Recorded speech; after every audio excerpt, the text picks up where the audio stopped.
국회에 완전한 세종시 이전으로 여의도 정치를 종식하고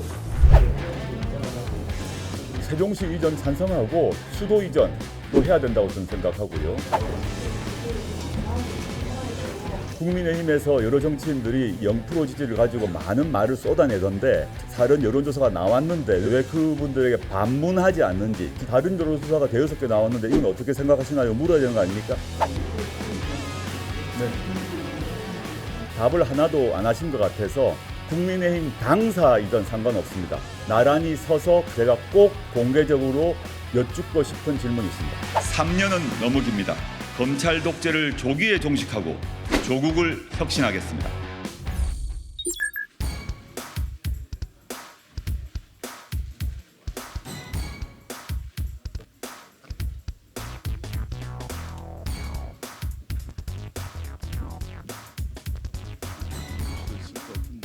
약간 천천히 붙으시는 게 낫지 않을까? 기자분들 생각하면. 다시는 검찰, 감사원, 국정원 등 권력기관이 제 본분을 잊고 독재의 도구처럼 준동하는 일이 없도록 저희 조국혁신당은 22대 국회에서 기필코 불가역적인 개혁을 이뤄내도록 하겠습니다. 첫째, 검찰개혁입니다. 지금 검찰은 야권과 전임 정부에는 쇠몽둥이, 윤석열 정부 측에는 솜방망이도 모자라 솜사탕처럼 대하는 등 극단적인 이중잣대로 권력을 사유화하고 있습니다. 정치 권력의 철저한 하수인 그 이상도 이하도 아닙니다. 우리 조국혁신당은 22대 국회 개원 시 가장 먼저 검찰개혁을 반드시 그리고 철저하게 이루어내겠습니다. 먼저 수사기소 분리를 완성하여 검찰을 공소제기 및 유지 기능만을 행사하는 기소청으로 전환하겠습니다. 아울러 2022년 대선 직전 여야가 설치에 합의했던 중대범죄수사청을 비롯한 전문수사청을 설치하겠습니다. 그리고 기소 배심제를 도입하겠습니다. 수사 후 기소 단계에서 국민의 건전한 눈높이에서 기소 여부를 결정하여 검찰의 자의적이고 편파적인 기소를 막겠습니다.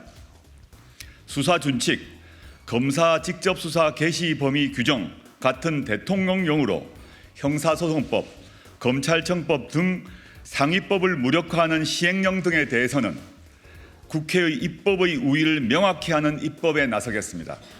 또 이선균 방지법 제정을 반드시 관철하겠습니다. 수사기관의 피의사실 유출로 개인의 명예가 짓밟혀 극단적인 선택에 내몰리는 일이 근절되도록 하겠습니다. 검사장 직선제를 도입해 검찰에 대한 민주적 통제를 강화하겠습니다. 둘째, 국정원 개혁입니다. 문재인 정부는 국정원의 국내 정보 부분과 대공수사 직무를 삭제하고 순수 정보기관으로 거듭나도록 하는 개혁을 이루어냈습니다. 문재인 정부 시절 국정원은 단 한 건의 정치 개입, 민간인 사찰 등의 문제가 일어나지 않았습니다. 그러나 윤석열 정부 들어 국정원은 이른바 서해, 동해 사건을 빌미로 서훈, 박지원 두 전임 국정원장을 검찰에 고발하여 정치보복의 거대한 서막을 연 바 있습니다. 우리 조국혁신당은 국정원이 다시는 국내 정치, 민간인 사찰 등의 악행을 저지르지 않도록 다음과 같은 개혁 과제를 철저히 이행하겠습니다. 하나, 국정원의 신원검증 기능을 전면 재검토하겠습니다. 이를 통해 신원검증을 빙자한 공직자 세평 수집, 민간인 사찰, 국내 정보 수집이나 정치 개입을 하지 못하도록 하겠습니다. 둘, 경찰과의 협의라는 명목으로 국정원이 경찰 수사의 지휘자로 나서서 사실상 대공수사 기능을 유지하는지도 철저히 감시하겠습니다. 셋째, 감사원 개혁입니다. 윤석열 정권 들어 정권의 돌격대를 자처하여 헌법기관으로서의 위상이 철저하게 망가진 조직이 바로 감사원입니다. 감사원장과 지금은 감사위원이 된 전직 사무총장은 감사원을 아예 대통령의 돌격대, 정권의 돌격대로 만들어 정권이 지목하는 사람을 물고 뜯고 핥히었습니다. 우리 조국혁신당은 감사원이 정치보복의 돌격대라는 오명을 청산하도록 하겠습니다. 먼저 헌법 개정을 통하여 감사원의 헌법상 지위를 명확히 하고 회계감사 기능을 국회로 이관하여 회계감사 기능의 실질적 독립성을 확보하겠습니다. 개헌 이전에는 감사원의 회계감사와 직무감찰을 적정하고 합리적인 범위를 감사헌법에 명문화하여 특정한 정치적 목적의 감사를 근절시키도록 하겠습니다. 이어 감사원 사무총장의 역할을 명확히 규정하고 사무총장에게 과도하게 위임된 권한을 축소함으로써 전횡을 일삼지 못하도록 하겠습니다. 넷째, 경찰개혁입니다. 윤석열 정권 들어 행안부 경찰국 설치, 행안부 장관의 수사지휘 시도 언동, 이태원 참사, 검경 수사준칙 개정을 통한 수사지휘 부활 등의 일련의 사태가 벌어졌습니다. 고 이성균 배우에 대한 수사 진행 상황의 무분별한 유출로 국민의 사랑을 받는 배우를 죽음의 길로 내몰았습니다. 우선 행안부에 설치된 경찰국을 폐지하겠습니다. 이어 수사준칙 등 시행령을 입법 취지대로 돌려 수사권 개혁 취지대로 경찰 수사의 전문성과 역량을 향상하도록 하겠습니다. 다섯째, 기획재정부 개혁에도 힘을 쏟겠습니다. 기재부는 예산 편성과 경제정책 추진이라는 권한을 무기로 모든 부처 위에 군림합니다. 우리 조국혁신당은 부처 위에 부처로 군림하며 책임은 지지 않고 국민으로부터 위임받은 국정 최고 책임자의 결정조차 무시하는 기재부의 과도한 권력을 제어하겠습니다. 우선 경제부총리제를 폐지하고 재정경제부와 기획예산처로 분할하겠습니다. 재정과 경제정책은 재정경제부가 총괄하고 예산은 기획예산처가 전담하도록 하겠습니다. 경제정책과 예산 편성, 집행을 독점했던 기재부의 막강한 경제 권력을 분산하겠습니다. 이어 예산 편성 지침 사전 협의체를 통해 정부와 국회가 상호 견제와 균형을 통해 예산안을 수립하도록 하겠습니다. 또 정부 정책의 예산 성과 관리 기능을 획기적으로 강화하겠습니다. 정부 정책의 공과를 평가하는 정책 성과 관리실을 기획예산처에 두어 국민의 세금이 제대로 쓰였는지 철저히 따지겠습니다. 어떤 정책이 국민의 세금을 낭비했는지, 어떤 정책이 국민의 삶을 증진했는지 제대로 검증하겠습니다. 3년은 너무 깁니다. 검찰 독재를 조기에 종식하고 조국을 혁신하겠습니다. 네.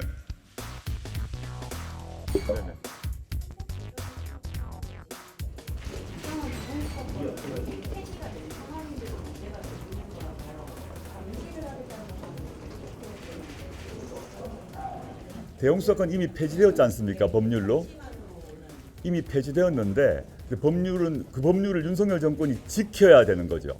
그리고 실제 대공수사권 이미 폐지되어 가지고 법률의 규정에 따라서 그 국정원의 대공수사 인력을 경찰로 보내는 작업, 그다음에 경찰 내 대공수사 요원의 능력을 훈련시키는 작업들을 지금 하고 있어야 됩니다. 경과 규정을 뒀기 때문에. 근데 지금 안 하고 있는 것 같아요. 저희가 보기에는 원래 법률은 이미 바꿨기 때문에 국정원과 경찰이 고위 협의체를 만들어서 업무 이관 문제, 그다음에 국정원이 지금까지 해왔던 여러 가지 대공수사 능력이 있을 거 아닙니까? 그걸 전수하는 문제, 그다음에 또 파견하는 문제, 그 경찰 내 대공수사국의 요원들을 또 새롭게 훈련한다거나 모집한다거나 이런 작업들이 진행되고 있어야 되는데 지금 국민의힘에서 얘기하는 여러 가지 발언들을 보게 되면 그 이미 폐지된 대공수사권을 돌리겠다고 하고 있어요. 제 기억에 그 한동훈 비대위원장도 그런 발언을 한 것으로 기억하는데 국민의힘 여러 관계자들이 대공수사권을 국정원에 돌려주겠다고 얘기를 하고 있습니다. 저는 돌려질 것 같지 않습니다. 현행 국회 의석 구조 하에서 이미 폐지된 대공수사권을 복구시키는 게 저는 어렵다고 보는데 그렇게 말하는 이유가 있을 것 같은데요. 여하튼 저는 윤석열 정권은 이미 법률로 확정된 대공수사권 이전을 당장 집행해야 된다라는 말씀드립니다.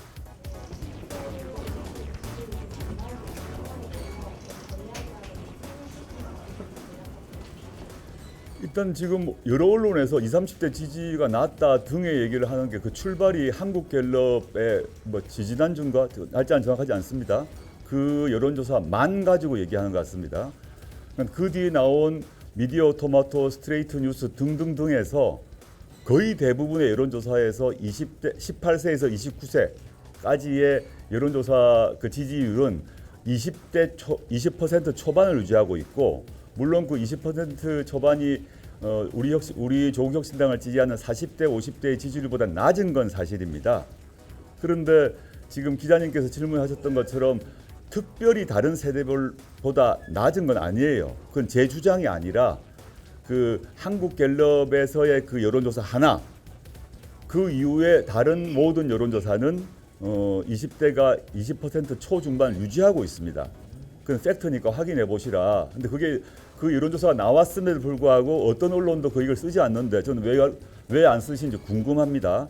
하고 국민의힘에서 여러 정치인들이 20% 그 20대의 0% 지지를 가지고 많은 말을 쏟아내던데 전혀 다른 다른 여론조사가 나왔는데 왜 그걸 인용하고 쓰지 않는지, 왜 그 발언을 했던 여러 국민의힘 정치인들이 있던데 왜 그분들에게 반문하지 않는지, 기자분들이 반문하지 않는지 궁금합니다. 다른 여론조사가 6개 나왔는데 이건 어떻게 생각하시나요? 물어야 되는 거 아닙니까?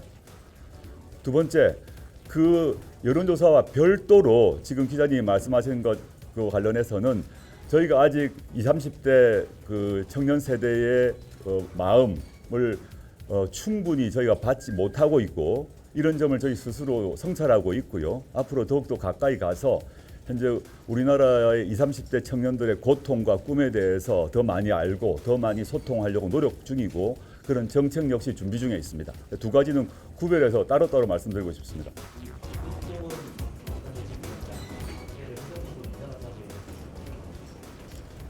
저는 그 세종시 이전 찬성하고, 저는 국회 세종시 이전 말고 여야가 빨리 합의해서 원래 노무현 정부 시절에 그 추진하다가 관습 헌법이라는 이유로 무산되었던 수도 이전도 해야 된다고 저는 생각하고요. 그 다음에 제 개인적 소신으로는 각종 사법, 사정 관련 그 기관들도 이전해야 된다 봅니다. 물론 그건 세종은 아닙니다. 예컨대 지금 대법원 같은 경우 국민들이 그 대법원 건물을 갈 이유가 없습니다. 일상생활과 아무 관계가 없어요. 대검찰청, 일반 시민들이 갈 이유가 하나도 없고 다 없습니다. 감사원, 헌법재판소 다 마찬가지입니다. 대법원, 헌법재판소, 감사원, 대검찰청이 서울에 있어야 될 이유가 없다고 보고 있고, 예를 들자면 헌법재판소가 전주에 있고 대검찰청이 대구에 있고 그 다음에 대법원이 광주에 있지 않을 이유가 없습니다. 시민들의 불편이 하나도 없어요. 이런 식으로 지방 분권 정책을 강하게 해야 된다는 게 제 생각이고, 지금 말한 그 사정기관, 넓은 의미에서 사법기관, 사정기관의 그 지방 이전은 헌법 개정이 필요 없습니다. 네. 제가 사실 여러 번 창당 선언 후에 여러 기자회견 또는 기자 간담회 등에서 얘기를 했고요. 또 제가 창당 선언하고 창당대에서 당대표로 선출되고 난 뒤에 정식 예방을 하겠다고 저희 비서실장 통해서 한동훈 비대위원장의 비서실장에게 연락을 했고, 지방 일정 때문에 어렵다고 얘기를 했습니다. 제가 당대표로서 한동훈 비대위원장을 정식으로 예방하고 싶고, 그 자리건 또는 다른 자리든 간에 이런 모습으로 카메라 앞에서 두 사람이 나란히 서서 국민들이 보는 앞에서 언론 카메라가 다 공개된 상태에서 제가 한동훈 위원장에게 인사를 드리고, 두 번째, 지금까지 언론 통해서 던졌던 여러 가지 질문이 있거든요.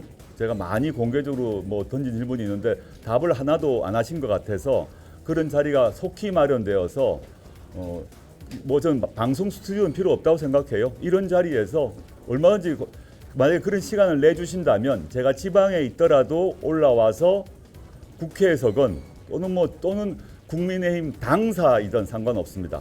나란히 서서 카메라 앞에서 제가 꼭 공개적으로 여쭙고 싶은 질문이 있습니다. 네, 그만하시죠. 제 일정이 있어서요. 네, 감사합니다.